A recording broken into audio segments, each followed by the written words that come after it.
Safon y Rhondda yw ffynon yr anthem, oherwydd dyna lle cafodd Evan James yr ysbrydoliaeth i sgwennu'r tewn. Ei gwrol ryfelwyr, gwlad gartref tramad, Dros yr edrych goll a sant, ei gwaed. Mae'r dŵr reit o top yr Rhondda yn bwyd o'r holl cwm ar un amser mae'n bwyd o fi hefyd.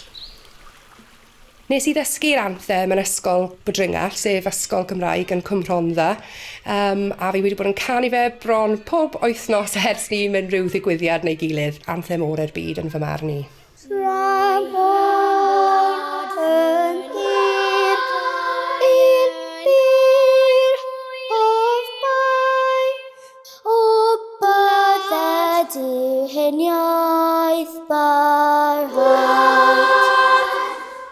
Pryd fi'n clywed y anthem, mae'n just reminder fi o pryd ni yn y tŷ yn emosiynol a brydiau, a dwi'n meddwl dysgu sy'n wastad yn gyntaf. Mae gyda fi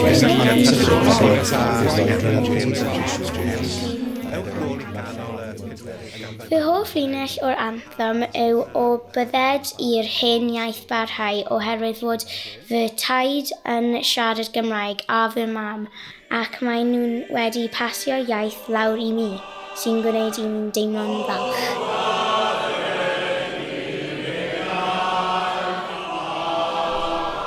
Mae anthem Gymru yn gwneud i fi teimlo'n angerddol oherwydd dwi'n Gymraes ac rydw i'n falch i siarad Cymraeg.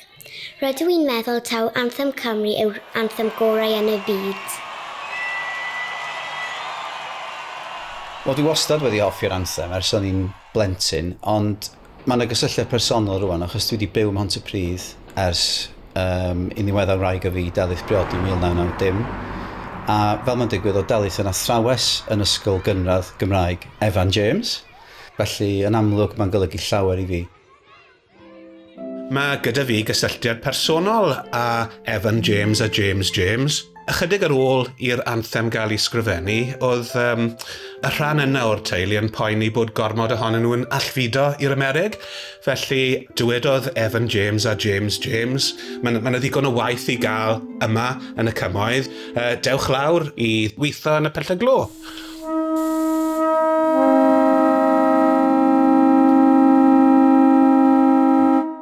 Ydw i'n hoffi'r anthem oherwydd mae'n atgoffa fi bod pobl wedi ymladd a brwydro am ein gwlad ac ein iaith. Pan rydw i yn canu ein anthem, rydw i yn canu o fy ngalon, yn enwedig pan gwylio Cymru yn chwarae rygbi. Pan fi'n canu'r gwlad, dwi'n teimlo balch iawn o bod yn Gymro. Dwi'n teimlo'n hyderus. Dwi'n efallai cysylltu ein gormod efallai gyda rygbi. Cymryd bod lawr yn y stadiwm, rygbi'n dechrau a mae'r 70,000 o bobl a dwi'n teimlo fel un, fel Cymru. Mae hwnna'n special iawn, bod yn onest. Yn y cyd-destun hynny, dwi'n meddwl bod bobl di-Gymraeg yn teimlo'n hynod o falch yn yr anthem. Dwi'n siŵr os nhw'n deall yn union rhan, chymod, ein iaith ni ac yn y blaen, ond nhw yn teimlo, dwi'n meddwl, yn yr eiliad honno, taw Cymru'r carn, hyn nhw gyd. Wel, fi jyst yn hoffi y kit gan Gwlad.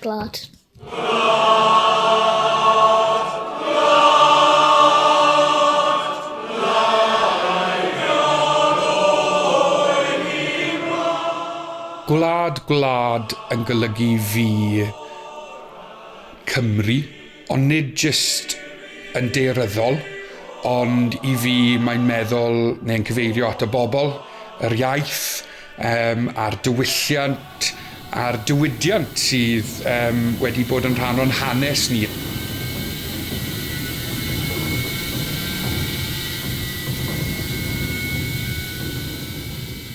Ie, mae 4 o blant y fi, a pan i fi'n gweld nhw yn canu'r anthem, mae'n neud fi deimlo'n eitha emosiynol, achos fi'n teimlo fel bod ni fel cenedl a fi fel mam wedi gallu rhoi hwnna iddyn nhw.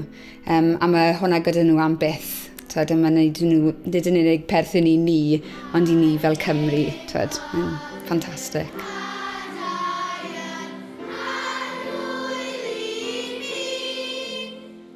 Pan o'n i'n merchfa, cyneuais i yr anthem gyda fy mam a dad, ond do'n i ddim yn deall yr anthem.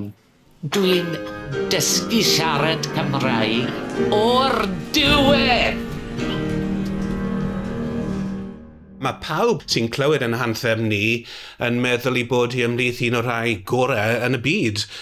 O ran y geiriau, y dôn, o ran pa mor angerddol mae pobl yn canu naill mewn grwpiau bach neu mewn corau mawr, neu hyd yn oed mewn tyrfa enfawr yn y Stadiwm Cenedlaethol.